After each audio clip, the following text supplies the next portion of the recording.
Bonsoir et bienvenue au Club Éco d'Objectif Aquitaine, un club éco qui s'inscrit comme les précédents dans le cadre des 10 ans d'Objectif Aquitaine et des talents d'Objectif Aquitaine. Ce soir, nous recevons un talent et il s'agit de Pierre Oteiza. Pierre Oteiza, bonsoir. Bonsoir. Vous avez reçu le talent dans la catégorie agroalimentaire. Oui. Alors dites-moi, Pierre Oteiza, c'est quoi votre métier? C'est quoi? C'est charcutier? C'est éleveur? C'est boucher? Oui.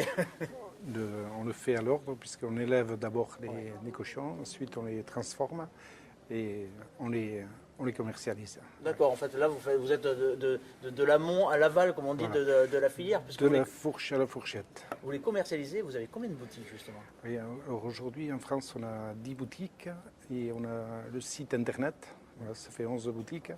On fait 70% en vente directe et le reste, c'est des partenaires, des cuisiniers, des bouchers, des charcutiers qui nous prennent des produits. Et on fait 15% à peu près à l'export. À l'export. Alors là, il y a quelque chose qui m'a scié quand j'ai préparé notre interview, c'est que vous vendez à l'export, oui, mais même à Dubaï. Et oui. C'est quand même pas hyper évident de vendre de la charcuterie à Dubaï. Enfin... Et actuellement, on est sur le Maroc. C'est pas beau ça? Si, c'est très beau. C'est très beau. Alors c'est quoi? C'est des hôtels internationaux en fait oui, qui sont c'est vrai vos que clients? dans tous ces pays, notre travail c'est un travail de niche. Bon, c'est jamais des gros volumes, mais des travails de niche. Et grâce à ce travail de niche, justement, on arrive à pénétrer des marchés, des hôtels bien ciblés et qui ont une clientèle internationale, des chefs reconnus souvent la plupart du temps. Ouais. Nos ambassadeurs, c'est les chefs. Ouais. Voilà. Aujourd'hui, je le dis souvent, on reçoit beaucoup d'écoles hôtelières à la maison. Ouais. Et comme je le dis en partant, un producteur, un éleveur, il fait son métier, il élève et il produit. Un chef, il sélectionne son produit, il le met à son goût. Oui, il le met en scène en quelque sorte. Il le met en scène. Et mieux qu'un chef, pour parler du produit, nos meilleurs ambassadeurs, c'est les chefs. Donc vous vendez en France, grâce à ces ambassadeurs, hein, ces chefs, vous vendez en France, vous vendez à l'étranger. Est-ce qu'il y a aujourd'hui des pays sur lesquels vous vous positionnez? Alors je pense par exemple tout particulièrement à la Chine. Parce qu'il y a eu une annonce il y a quelques jours d'une levée, je veux dire, comment dirais-je, c'est pas un embargo, mais en tout cas d'une ouverture des frontières à la charcuterie française, des frontières chinoises bien entendu. Oui. Est-ce que ça vous intéresse ce marché? Oui, ce marché. On sait qu'ils aiment beaucoup le porc. Hein. Ce marché nous intéresse, bon, pas forcément par le nombre, mais toujours pareil en niche. Ciblant des lieux gastronomiques. Puisqu'on a présenté le dossier parti pour la Chine, justement. Ça y est, vous l'avez préparé? Oui, ça y est. Donc vous allez être contrôlé par les Chinois, vous le savez? Oui. Le contrôle va être un peu bridé, c'est ça que vous voulez me dire? C'est ça, peut-être, oui.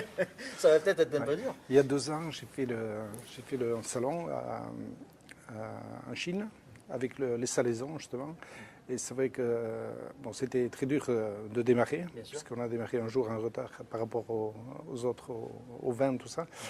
Et par contre, après, ça a été magnifique, parce qu'ils ont adoré tous ces produits. Ouais. Autant les salaisons, les petites salaisons, que le jambon. Alors historiquement, il y a le Japon. Le Japon, il y a longtemps que vous êtes présent au Japon. Et alors j'ai cru comprendre, en préparant cette interview, qu'il n'est pas rare que des équipes de télévision viennent du côté des Aldudes faire quelques films chez Pierre Oteiza. C'est vrai. Le Japon, pour nous, c'est le premier pays, mais le premier pays aussi